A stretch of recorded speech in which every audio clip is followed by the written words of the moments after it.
Gracias, buenos días. Estamos ya a punto de terminar la mañana, espero que esté resultando interesante. Como última sesión de ahora tenemos una mesa redonda, una charla más de café, ¿no? De lo que podríamos estar haciendo si pudiéramos mezclarnos todos juntos. Entonces, gracias por la organización. Hemos podido convencer a 4 personas que además creo que son muy representativas del mundo del dato para que se unan a nosotros en esta conversación. Bueno, voy a empezar a presentaros a Javier Escalona, que es el responsable de inteligencia artificial y data scientist en Orange. ¿Qué tal? Buenos días. Fenomenal.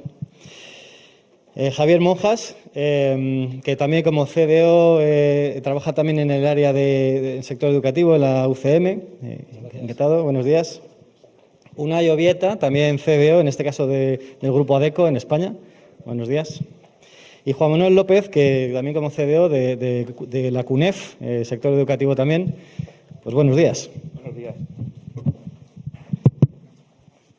Si os parece, tenemos un ratito, son unos 30, 35 minutos, 40 para charlar. Entonces, creo que podríamos abrir un poco la conversación en términos generales, ¿no? Hay una serie de cuestiones que siempre salen en conversaciones de este estilo que tienen que ver con la trayectoria, la evolución del mundo en el que nos movemos, ¿no? En este caso, llevamos ya unos cuantos años con DataOps, cada uno en su sector. Hay una evolución hacia MLOps que parece un poco la panacea en muchos casos. Os quería preguntar, a quien quiera tomar la respuesta, ¿qué evolución habéis visto vosotros en vuestro sector, en vuestro entorno cercano, ¿no?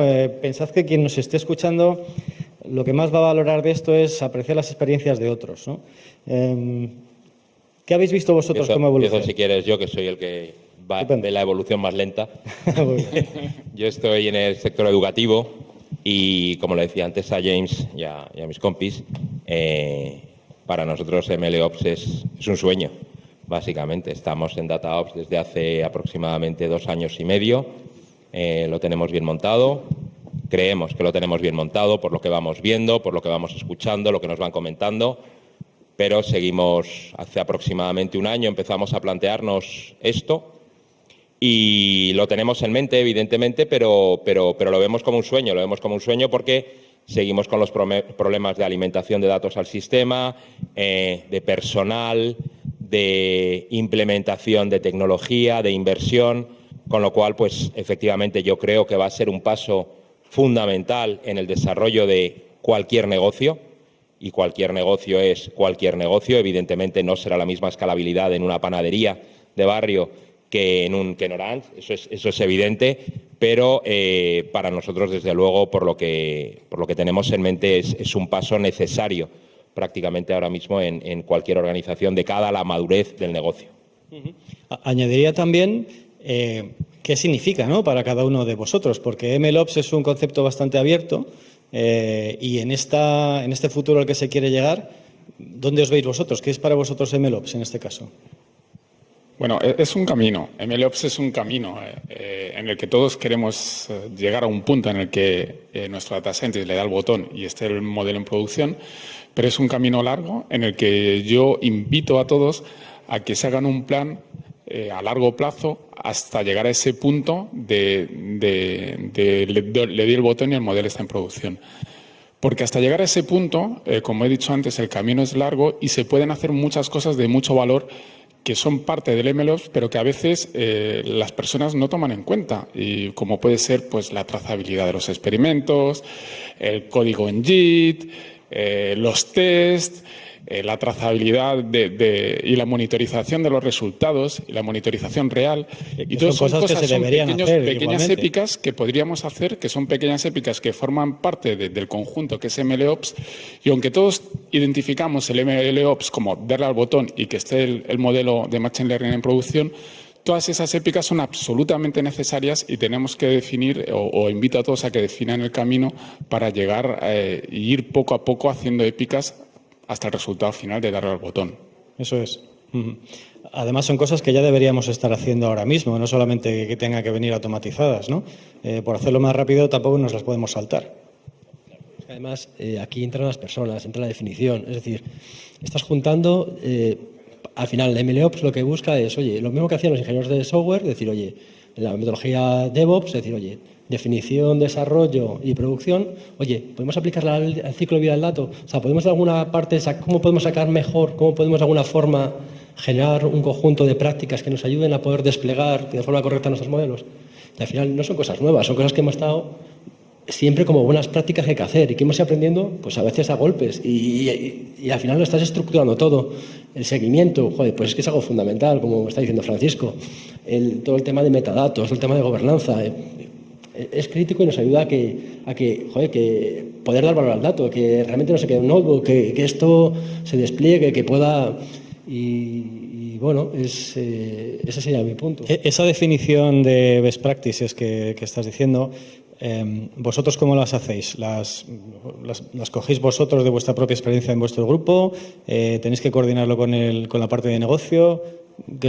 ¿Cómo lo definís vosotros? A ver, yo creo que uno de los retos que tiene todo el tema de analítica, todo el DataOps y MLOps, es que imbrinca muchos perfiles.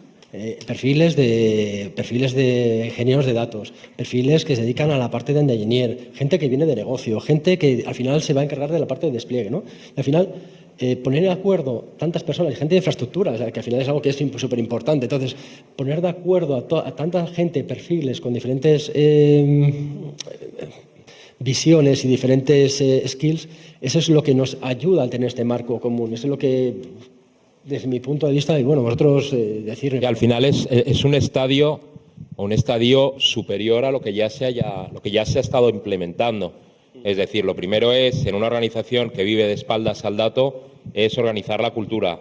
Que toda la organización sea consciente de que el área de datos es un área transversal, que no son nichos, que es el principal problema de cualquier organización. Eso es. Hay organizaciones que ya lo han superado claramente, aquí tenemos varias, y hay otras organizaciones donde no lo hemos superado aún, donde cada uno tiene su silo de datos y, por tanto, oye, que esta parte es mía y no sé qué. Entonces, entender que el área de datos es un área transversal, que es un área de ayuda, que es un área de apoyo, y a partir de ahí que todos se vayan sintiendo en cualquier área de la organización, desde el área comercial hasta el área de infraestructuras, como acaban de decir, hasta la dirección, que todas vayan viendo que efectivamente, oye, aquí si entre todos empujamos obtenemos un producto mejor, y eso al final imbricarlo en la organización para que el DevOps funcione correctamente y de ahí dar el paso posteriormente, como ha dicho Francisco, en un camino largo, pero en un camino al final que tienes que tener en mente, pues a llegar al MLOps.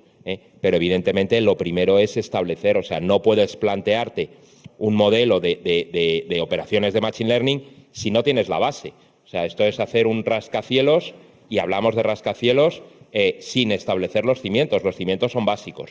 La cuestión es que precisamente las metodologías de trabajo ágiles pues permiten acelerar ese proceso, esa fase de construcción. Por lo menos es mi experiencia y mi opinión. Y has dicho una cosa que creo que además se refleja en la mayoría de las empresas, y es que al final el conocimiento que sacamos del dato es útil para todos los departamentos, ¿no? Os lanzo la pregunta, por ejemplo, a Francisco o a Unai. En equipos más grandes, esa coordinación, ¿cómo se lleva? ¿Cómo lo hacéis? Desde la parte más de preparación del dato a la preparación del modelo, la coordinación con el negocio, ¿cómo se gestiona normalmente? Bueno, es complicado. Yo creo que lo que estáis diciendo al final es todo cultural, ¿no? Y es muy complicado porque al final tienes que involucrar a mucha gente de muchos departamentos distintos y que muchas veces no tienen el mismo nivel cultural del dato que otros, ¿no? O sea, porque tú puedes venir gente que está más acostumbrada a trabajar con el dato, lo trata, lo ha trabajado de otra manera, y luego tienes otros que no. Entonces tienes que involucrar gente de negocio, como bien has dicho, gente de IT, la parte más de ingeniería, etcétera, etcétera, gente más tradicional como infraestructuras. Nosotros la única forma de hacerlo, y nos hemos dado leches para que esto funcionase, es al final tienes que involucrarles a todos desde el principio. O sea, tienes que hacer un equipo en el cual esté metido negocio, fundamental. O sea, si no está metido negocio, olvidémonos que esto no va a funcionar. Y luego todas aquellas partes más tecnológicas, tanto la parte de ingeniería, la parte de analítica, de científico, para que esto funcione, ¿no? Y será difícil, de todas formas, coordinar a tantos grupos, sobre todo gente que a lo mejor no viene directamente ligada al dato en sí, por ejemplo, gente de negocio, para que siquiera asistan, ¿no?, a este tipo de reuniones. Le tienes que enseñar las ventajas. O sea, si al final ellos ven las ventajas que tiene... Al principio, bueno, yo vengo de Ferrovial y ahora en Adecco, al principio no creen que esto realmente porque aporta valor, ¿no? Al final dicen, bueno, pues vengo a la primera reunión contigo porque eres tú y tengo que hacerte el favor y vengo, ¿no? Pero la siguiente es, en cuanto empiezan a ver que le das valor, que algo que ellos tardaban en hacer mucho tiempo, con esta manera lo hacen mucho más rápido, que tiene un retorno. Yo, Francisco, luego, o sea, cómo ves el retorno directamente en la cuenta de resultados, ¿no? Porque esto al final es donde impacta, entonces ya directamente se involucran. Ahí luego lo complicado muchas veces es encontrar a la persona adecuada, porque se mete gente que igual por el rol o por el título es el que debe de estar, pero luego no es la persona adecuada que debe estar en esos grupos. Al final, esos equipos, como ha dicho Unai, pues son fundamentales. Nosotros realmente, hasta que no tuvimos esos equipos que nosotros en nuestra metodología ya le llamamos squads, hasta que no tuvimos esos squads formados, no vimos ese salto cuantitativo y cualitativo a la hora de tener retorno. Ese squad es el dueño de un caso de uso que tiene su pie en él y que tienen que defenderlo y que tienen que seguir la pasta que meten y justificarlo, y si no, se para el caso de uso. Y luego lo importante es que cuando ellos se sienten dueños, de repente sale un sentimiento de humildad entre ellos y de ayuda entre ellos, que es maravilloso, porque pues el data scientist pues se va a apoyar a lo mejor en el data engineer porque sabe más de desarrollo de código que él, algo que espero me perdone la gente de mi equipo.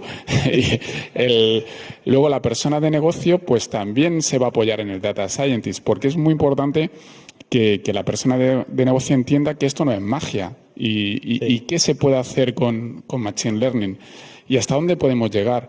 Entonces, hay miles de casos en el que son un fracaso, porque esto se hace de una manera secuencial, como se hacía antes de desarrollo antiguamente, en el cual pues la gente de negocio hacía unos requerimientos que pasaba a desarrollo, luego desarrollaba lo que ellos bien podían, se subía a producción y aquello era un fracaso, ¿no? Sí. Ahora, con estas metodologías Agile está todo el equipo junto intentando generar valor, generar mínimos productos viables, pegárselas juntos, aprender juntos y ser los responsables de ese retorno juntos, ¿no?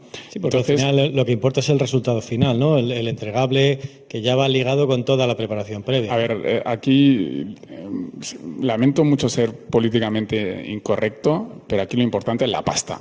Así es. Aquí, lo importante es tener un caso de uso que te genera un retorno. Y cuanto más te genere, mejor. Y cuando ya tienes un caso de uso con retorno, pues luego se te acercará otra persona de negocio para que le montes el otro caso de uso. Correcto. Entonces, y es fundamental que ese equipo sean conscientes de que son ellos los responsables de ese retorno. Y es que eso así mueve la rueda, porque si no al final te encuentras que el negocio a veces es un stopper, que dice, oye, que te vas a meter en un terreno que es mío. Y al final, haciendo esos equipos mixtos, permites el coger y hacerles parte, ¿vale? Entonces, muchas veces cuando hablamos de modelos predictivos, es súper importante el poder hacer cosas que incluyan al negocio dentro de esos modelos, que puedan meter su conocimiento de negocio, que puedan ayudarnos luego a seguirlos, a entenderle por qué, porque a veces son cajas tontas y lo que hayas metido así van a aprender. Entonces, esa contextualización que nos da negocio parece que es crítica. En cuanto a negocio, ve que hay un delivery que puedes entregarle que inmediatamente le va, oye, que esto no es simplemente el mundo de la nube, de esta panda de frikis que está aquí, sino que, oye, mira, es que yo te puedo, ¿qué necesitas esto?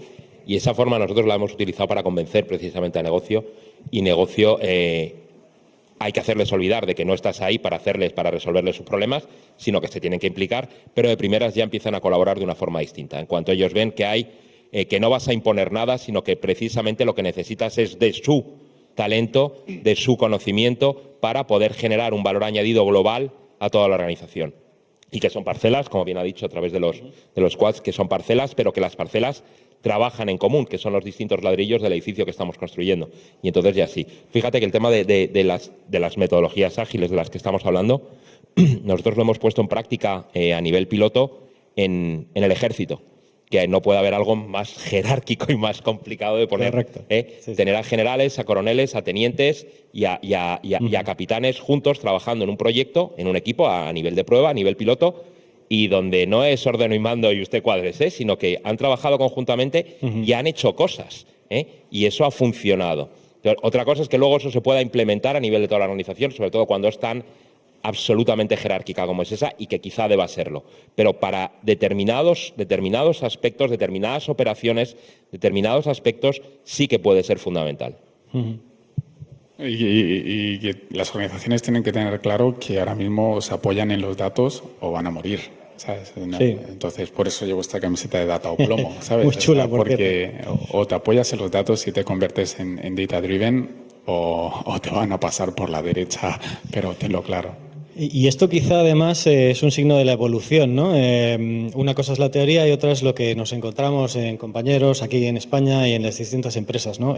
Una parte de esa evolución que yo veo es que al principio los proyectos que incluían gestión del dato, creación de modelos, algoritmos, metiendo inteligencia artificial o no, iban más dirigidos a cosas operativas del día a día, mientras que ahora los proyectos más grandes o los que luego tienen el apoyo del negocio, como bien decíais, son los que previamente se ha visto que se hace para conseguir un diferencial, ¿no?, de revenue, por ejemplo, o un diferencial de algo que para la compañía es importante. Ligo esto con la siguiente cosa que os quería sacar a colación y es el aporte de la inteligencia artificial o del machine learning en todo este proceso. Hemos oído en los últimos años pues casos de éxito maravillosos y casos de los de reírte, de decir, pero hombre, ¿cómo va a predecir esto si esto es una patraña, básicamente, ¿no? ¿Vosotros habéis visto una evolución positiva en ese sentido? ¿Creéis que todavía le falta? ¿Cómo creéis que está el aporte de la inteligencia artificial a todo este proceso? Vale. Bueno, pues yo creo que ha evolucionado, ¿no? Está claramente que la inteligencia artificial ha ido evolucionando y los casos de uso que tú has visto, que hemos visto desde hace 10 años, pues ahora mismo te ríes un poco de ellos, de lo que consiguieron, ¿no? Pero yo creo que ha evolucionado mucho por la base que tiene por detrás, ¿no? O sea, yo creo que al final la inteligencia artificial puedes aplicarla muy bien y puedes aplicar algunos casos específicos de una mejor manera cuando la base que tienes es potente y es buena, ¿no? No solamente a nivel tecnológico por la tecnología que lo tienes que sustentar por detrás, sino, por ejemplo, lo que hemos estado comentando antes, ¿no? Si tú no tienes una buena materia prima, que en este caso son los datos, con una buena calidad, etcétera, etcétera, prácticamente no vas a poder hacer nada.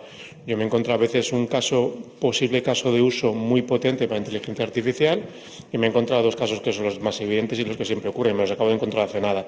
Uno es que no tienes suficiente información a nivel de cantidad como para que esto pueda funcionar y que pueda ir bien, ¿vale? Pero la otra que es más evidente, que teniendo una cantidad de datos horrorosa, pero horrorosa, que no sabes por dónde cogerla, no hay manera de cuadrarla, no hay manera de darle un sentido y no hay manera de que eso aporte, ¿no?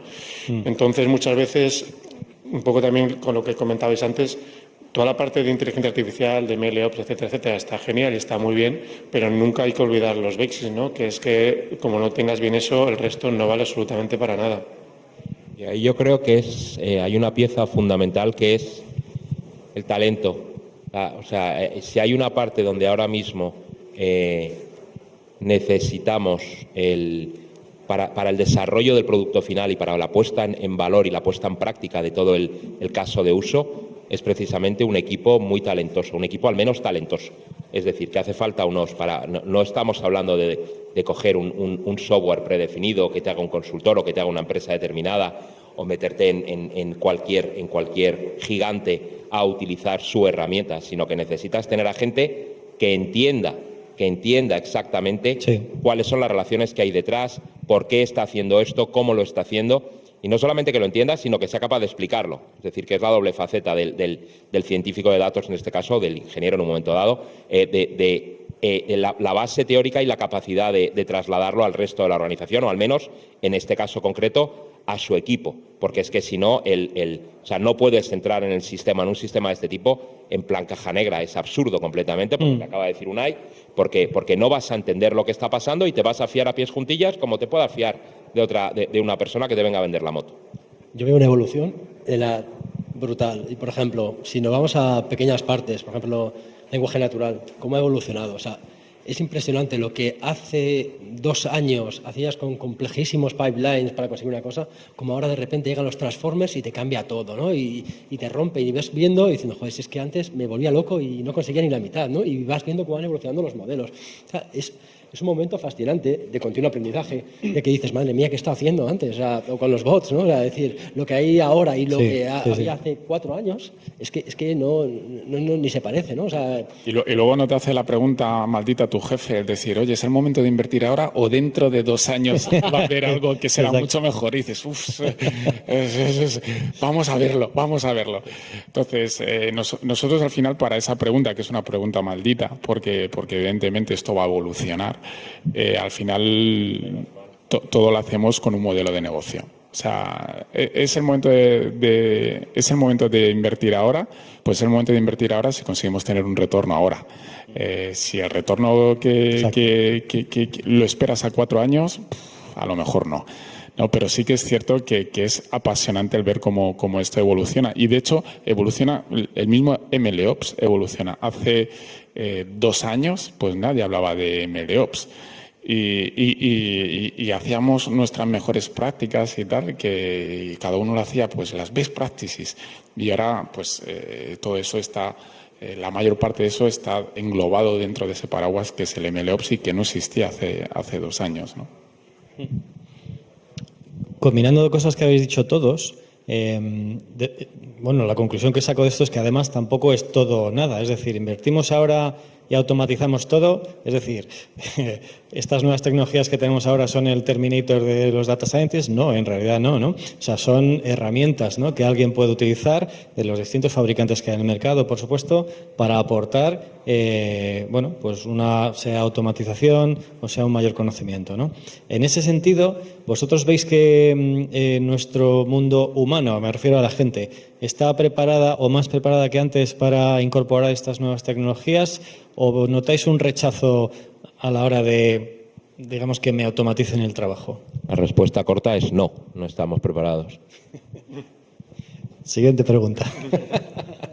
No, hombre, y sí que es cierto que debemos de estarlo, pero sobre todo hay una parte, como decíamos antes, el modo de trabajo en estos equipos Agile ayudan mucho pues hacerle entender a negocio qué es lo que van a obtener. Me explico. Imagínate que tenemos una predicción del churn, de gente que va a quitar, que se va a ir de tu empresa, que son lo típico que tenemos todas las empresas, ¿no? Los proyectos de fuga. Entonces, el que la gente de negocios sepa qué va a obtener como salida de tu modelo predictivo y cómo lo puede activar es realmente importante, porque tienen que entender que o la precisión es máxima y realmente le vas a dar unos pocos y esos son los que se van a ir, y si le mandas un jamón no se van, o a lo mejor tú no eres capaz de dar esa precisión tan buena. Y tienen que hacer una campaña por email masiva a más gente que tú le dices, oye, mira, pues todos los que se van a ir están entre estos, pero solo se van a ir un 20% de estos. Entonces no le mandes un jamón a todos, porque solo se van a ir un 20%. Y la manera de comunicación es diferente, ¿no? Entonces yo creo que sí que poco a poco vamos los más técnicos educando a negocio, y negocio educándonos a los más técnicos para que seamos capaces de entender pues lo que es una A/B testing, por ejemplo, que llevan haciendo en digital desde hace miles de tiempo, y ahora lo estamos integrando gracias a MLOps a los modelos de Machine Learning, ¿no? Y hacemos predicciones con A/B testing. Entonces, yo creo que ese doble flujo de información de técnico hacia negocio y de negocio hacia técnico es algo que todavía hay bastante recorrido, que dice mucho de la madurez de una empresa, pero que es algo a lo que vamos a llegar en el futuro. Sí, yo me refería más bien al gap con el exterior de la empresa, no con el interior, que evidentemente estoy totalmente de acuerdo. O sea, me refería a la diferencia que hay entre lo que sabemos dentro de la empresa, dentro del negocio, dónde podemos llegar, cuáles son nuestros límites, dónde queremos aspirar, y lo que, más allá de esa línea, aceptan. Es como había entendido la pregunta en ese sentido. Sí. Solamente un poco complementar a Francisco, y es que es totalmente cierto. O sea, yo creo que la parte de datos, al final, yo por ejemplo ya no estoy en IT, pertenezco a negocio, y nosotros lo que tenemos que ser es la unión entre la parte de IT y la parte de negocio, un poco que entiendan ambas partes lo bueno de otra, ¿no? O sea, es muy importante que negocio entienda las capacidades que tiene la tecnología, la capacidad que tiene la inteligencia artificial y lo que le puede decir un modelo de chat, o nosotros que estamos ahora con ventas dirigidas, etcétera, pero también la otra parte, la parte de tienen que entender muy bien el negocio. Sí, es un poco la parte nuestra, la parte de datos tiene que estar un poco entre medias, intentando hacer esta cultura, que se entiendan ambas partes, que vean dónde tiene solución, etcétera, etcétera. Porque si no, al final es como si están hablando un inglés y un alemán, ¿no? O sea, es que no se entienden absolutamente para nada. ¿Qué me decís de la incorporación, además, de otros equipos entre medias? No tanto el puro gestor del dato, ni la gente de negocio puro de negocios. Y, por ejemplo, pues equipos de Business Intelligence que tradicionalmente son consumidores de datos, pero tampoco hacen o no suelen hacer mucho desarrollo. ¿Eso encontráis en vuestras organizaciones que también, vamos a decirlo, van por su cuenta o están incorporados y luego coordináis? ¿Cómo lo vivís vosotros? Nosotros, por ejemplo, en Orange, estos equipos de Business Intelligence forman parte de los squads, estos multidisciplinares que hablábamos antes, y son fundamentales, y te cuento ahora el porqué. Normalmente, cuando una organización contrata data scientists o crece en data scientists, son gente que viene de fuera. Sí. El tío que sabe realmente las variables, ese es el de Business Intelligence, que lleva ahí 5 o 6 años pegándose con ellas. Conoce la casa y el Entonces, para nosotros es fundamental que a los data scientists, a los data engineers, les eche una mano el equipo de Business Intelligence diciéndole cuáles son las variables y dónde están. Que eso también es bastante importante. Entonces, nosotros lo tenemos totalmente integrado. Sí que es cierto que luego los roles están totalmente diferenciados, pero dentro de esos equipos, pues evidentemente la gente de Business Intelligence sigue midiendo los retornos, siguen haciendo las segmentaciones, siguen viendo qué variables vamos a meter o no en el modelo, que ellos tienen ese feeling más de negocio y que históricamente han tenido más link con negocio, y los equipos de ingenieros y de científicos de datos pues son un complemento dentro de este squad.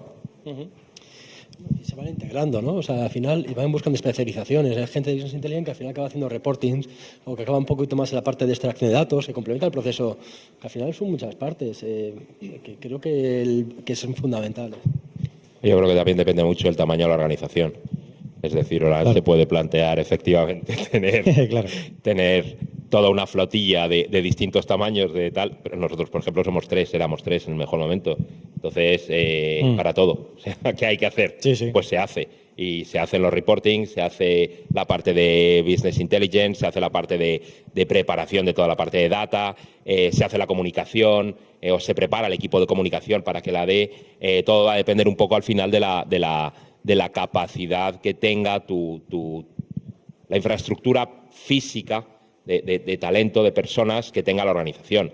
Evidentemente, si cuentas con una buena flota, como cuentan en Orange, evidentemente, y en las grandes, pues muchísimo mejor. Será más complicado quizá al principio de integrar, porque integrar a 3 personas no es complicado, pero el resultado es muchísimo más potente, muchísimo más rápido y muchísimo más tangible. Los tiempos son mucho menores, o sea, todos son ventajas aquí con la escalabilidad, porque al final estamos hablando de infraestructuras y de áreas que son bastante costosas, que quizá en el global de la empresa pues no supongan mucho, pero que siempre suponen un reto a la dirección. Y yendo un paso más allá, estamos hablando de todo lo que tiene que hacerse antes de poner ese modelo en producción, que luego va a tener un impacto en el negocio, ¿no? En otros sectores, normalmente cuando algo está en producción y ya afectando el negocio, hay un gobierno posterior, hay una monitorización, en nuestro caso, asegurarse de que ese modelo es el adecuado y que funciona, etc. En algunas compañías me cuentan que esto lo incorporan ellos como un proceso normal, dentro de un MLOps normal, en otras no. ¿Cómo veis vosotros la evolución de este área, de este, vamos a llamarlo mercado, pero esta responsabilidad? ¿Es una cosa que se gestiona, se hace, no se está haciendo? Yo creo que solamente empresas que son un poco más maduras lo están haciendo, ¿no? A nivel del dato. Porque, como bien dices, es súper importante, porque muchas veces se queda en todo, pero pasaba lo mismo con la parte de software que hemos hablado antes o con la de datos. Se pensaba que entregar algo que funcionase era suficiente y es el primer paso, ¿no? Luego hay que hacer que eso se mantenga, por ejemplo, en el caso de los modelos que se mantengan siempre en el mismo nivel, que no se denigren, etcétera, etcétera. Y el gobierno es fundamental. Si no está gobernado, es imposible. O sea, al final, aquí ya puedes utilizar la metodología que tú quieras, la herramienta de gobierno que tú quieras, pero como no esté interiorizado en la empresa que eso se tiene que hacer, no se hace. Pero también es cierto que o las empresas son maduras o generalmente se preocupan de hacer la entrega. Hoy qué bonito, he vendido más con esto o he retenido 5 clientes más con esto, pero no se preocupan de qué ocurre dentro de 6 meses, ¿no? Yo creo que el problema que da y un poco con lo que comentaste tú, Francisco, ¿no? Que queremos el retorno en poco tiempo, genera problemas, porque solo invertimos en poco tiempo y no invertimos en el medio, en el largo plazo y en que sea sostenible. Y yo creo que hay que estar la balanza siempre de que tienes que invertir en un buen modelo de gobierno, que sea sostenible en el tiempo y que te permita que las cosas funcionen más tiempo. O sea, todo tiene que estar gobernado, evidentemente, y medible. Y una de las cosas que forman parte de la madurez es medir esto y un ejemplo de madurez de negocio con respecto a datos es el crear grupos de control y sacrificar gente en sus campañas para que haya un grupo de control que se pueda medir. Porque al final nosotros tenemos que medir el éxito de una campaña, pero tenemos que medir el éxito de la predicción que hemos hecho nosotros. Tenemos que medir también cuál es el modelo, si se degrada o no. Los datos, si tenemos cambio en las poblaciones o no, lo que nosotros llamamos data drift. Y son muchas cosas que tenemos que medir, ¿no? Que tenemos esos parámetros. Y muchas veces, para nosotros, es un símbolo de madurez del business owner o de negocio, el decir, sí, hay un 5, un 10% de los tíos que sabemos que se van a ir, pero que no le vamos a hacer la campaña para poder tener un grupo de control y poder medir realmente, ¿no? Eso es una gran madurez, es decir, estos están calentitos, pero los voy a dejar solos, ¿no? Sí. Pero gracias a esos grupos de control seguimos mejorando y eso es un poco lo que decía Unai, ¿no? Es una inversión para el futuro, perder a lo mejor a unos cuantos este mes, pero que te van a ayudar a mejorar tus modelos y a mejorar tus campañas a largo plazo y a medio plazo. Y luego los tiempos, de nuevo, o sea, los tiempos son cada vez más cortos. O sea, desde que hacéis una campaña, el tiempo, antes podías dejar, hace 10 años podías dejar, hace 5, podías dejar un modelo más o menos estable. Digo 10 años que parece Pleistoceno, pero vamos, 5 tampoco es mucho más allá. Y ahora no, ahora realmente se acortan mucho los tiempos, eso lleva a que el gobierno sea más, sobre todo en las fases iniciales, el gobierno sea más pesado, la gente más reacia, porque supone más métricas, nuevas métricas, mejoras, hasta que eso es fluido, pero evidentemente los tiempos son cada vez más cortos y para poder avanzar necesitas estar acorde con esos tiempos. Al final, un buen gobierno debería es el que hace capaz que una empresa crezca y que una empresa puede tomar decisiones más ágiles. Es clave, ¿vale? Pero es fastidiado. No tiene que ser una piedra. Al final, si está bien montado, tiene que ser algo que al final te dé confianza, que al final te ayuda a escalar, te ayuda a hacer las cosas un poco más eficientes. Y luego, reviniendo lo que decías con respecto a los tiempos, aquí el DataOps es algo que ya damos por hecho, pero cómo nos ha cambiado la vida esto, ¿sabes? O sea, que yo recuerdo hace unos cuantos años nuestros modelos de predicción de fuga se hacían de manera mensual.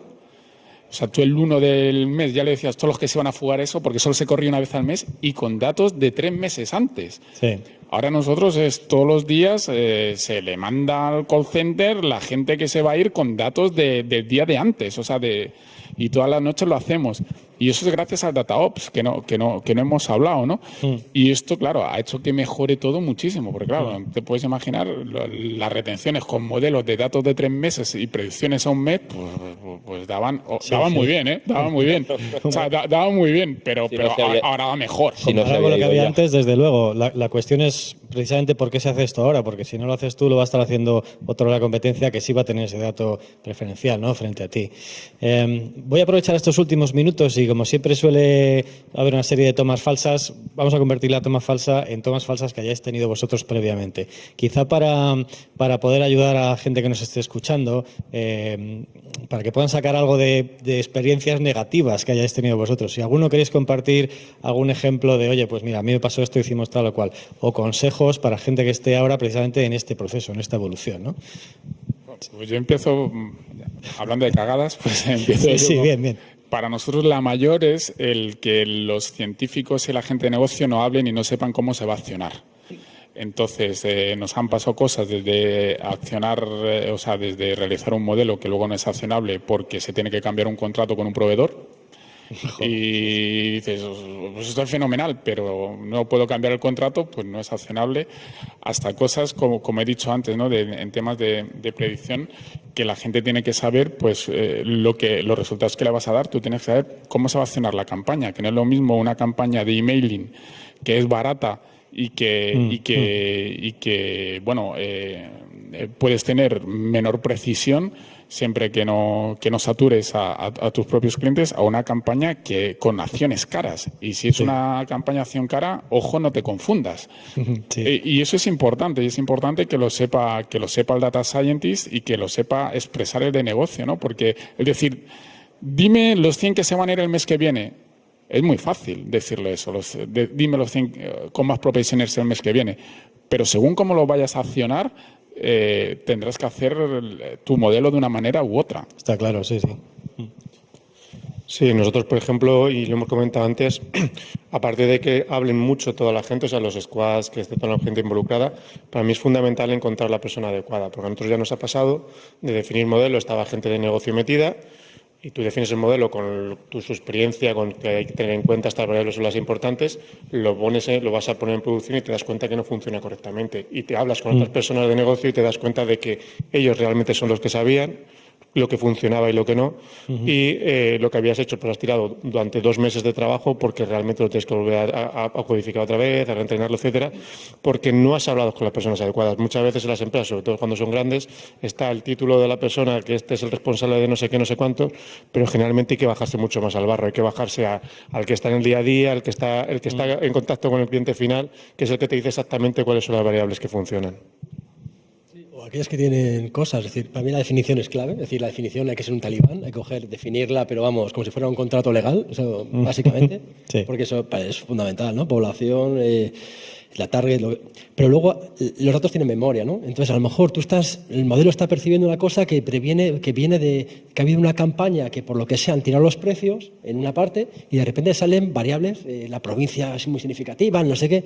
Claro, si no tienes esa memoria del dato, si no tienes esa parte, esa contextualización, vamos, salen cagadas que cuando las enseñas dicen, bueno, tío, es que esto está diciéndote es porque hicimos una campaña en tal que... Y dices tú, vaya, por Dios, vale, pues ahora me vuelvo a mi sitio y, Sí. y veo qué hago.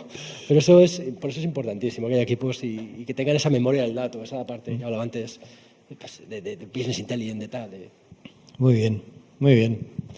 Pues Unai, Francisco, Juan Manuel, Javier, agradeceros el tiempo que hemos dedicado aquí. Espero que esta sesión haya sido útil para todo el que la vea. Y nada, suerte con todo lo que estamos haciendo y pasamos ahora, si queréis, al café, al cóctel. Muchas gracias. Muchas gracias. Gracias.